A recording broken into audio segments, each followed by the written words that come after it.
Story पे दोस्त दोस्तों, आज की कहानी एक रियल हॉरर स्टोरी पे बेस्ड है, जिसे शायद बहुत से लोगों ने सुनी या जरूर देखी होगी, क्योंकि इस पर एक मूवी भी आ चुकी है।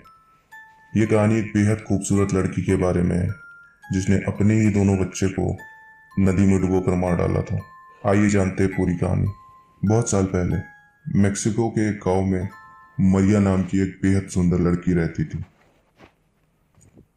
मरिया एक बहुत ही गरीब फैमिली से बिलोंग करती थी। गरीब होने के बावजूद उसकी खूबसूरती के चर्चे पूरे गांव में होती थी। एक बार एक बहुत ही रईस व्यक्ति उस गांव से गुजर रहा था और जाते जाते उसकी निगाह मरिया पर पड़ी। जैसे ही उस रईस आदमी ने मरिया को देखा, उसे देखते ही वो आदमी उसके प्यार में पड़ गया और उस आदमी ने मरिया से शादी करने के लिए मन बना लिया। मरिया को भी आदमी पसंद आ गया और जब उसने मरिया से शादी करने के लिए पूछा तो वो तुरंत मान गई। शादी के बाद दोनों ने उसी गांव में अपना घर बसा लिया और खुशी खुशी रहने लगे। बहुत महीने सब कुछ अच्छा चल रहा था और कुछ ही सालों में उनके बच्चे भी हो गए।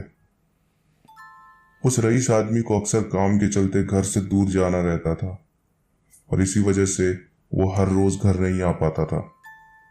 वक्त बीता और धीरे धीरे उस आदमी ने घर आना ही बंद कर दिया। काफी दिनों तक जब वो घर नहीं आया, तब मरिया ने रो रो कर अपनी हालत बहुत ज्यादा खराब कर ली।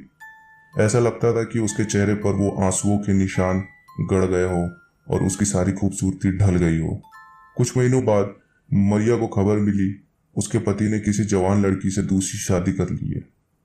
ये खबर सुनकर मरिया ने गुस्से में पागल होकर अपने दोनों बच्चों को नदी के पास ले जाकर जबरदस्ती पानी में डुबो दिया। जब उसे अपने दोनों बच्चों की चीख सुनाई दी, तब उसे होश आया कि उसने ये क्या कर दिया, लेकिन तब तक बहुत देर हो चुकी थी। उसके दोनों बच्चे नदी में बह चुके थे।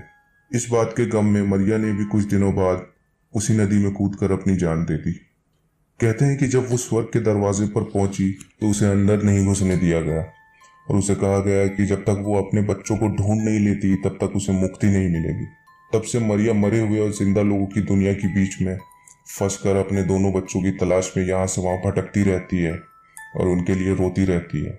ऐसी बहुत सारी कहानियों की माने, जहाँ कहीं भी समुद्र होता है, वहां देर रात मरिया के रोने की जोर जोर से आवाजें आती है और इसलिए लोग उसे लाल रोना या वीपिंग वुमन बुलाते हैं।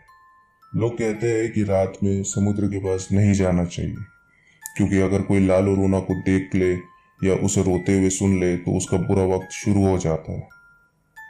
इतना ही नहीं, उस इंसान की डरावनी मौत भी हो सकती है। और तो और अगर कोई बच्चा भूल के उसका रोना सुन ले तो वो उसे अपना बच्चा समझ के अपने साथ ले जाती है। पहले उससे माफी मांगती है, लेकिन जब उसे पता चलता है कि वो बच्चा उसका नहीं है तो उसे समुद्र में डुबोकर मार देती है। एक ऐसा ही किस्सा मेक्सिको में रह रहे पेड्रो नाम के लड़के के साथ हुआ। एक बार वो और उसका छोटा भाई देर रात तक फुटबॉल खेल रहे थे और उनकी बॉल घर के पास वाली नदी में चली गई। वो दोनों बॉल लेने के लिए नदी के पास गए, तभी अचानक उन्हें किसी औरत के रोने की आवाज आने लगी। पेड्रो थोड़ा डर गया और वहीं रुक गया, पर उसका छोटा भाई उस बॉल को लाने नदी में चला गया। पेड्रो ने देखा कि उस नदी से सफेद गाउन में एक औरत निकल कर आ रही है और देखते ही देखते उसके भाई के पीछे आकर खड़ी हो गई। उस औरत ने पेड्रो के भाई को अपनी गोद में उठाया और उसे लेकर पानी के अंदर चली गई। पेड्रो ने घबरा कर अपने भाई का नाम चिल्लाया, लेकिन वहां कोई नहीं आया। तभी अचानक वो औरत पेड्रो के सामने आई और उसे पानी की तरफ तेजी से खींचा। पेड्रो घसीटता हुआ नदी के पास जा रहा था, लेकिन किसी तरह उसने उस औरत के हाथ में जोर से पत्थर उठाकर मारा और वहां से भाग निकला। उसने घर आकर पूरी बात अपने फादर को बताई तो वो बहुत घबरा गए। सारी रात पेड्रो के छोटे भाई को ढूंढा गया, लेकिन वो कहीं नहीं मिला। लोग कहने लगे कि लालो रोना उसे ले गई। कई साल बीते, लेकिन भाई कभी वापस नहीं लौटा।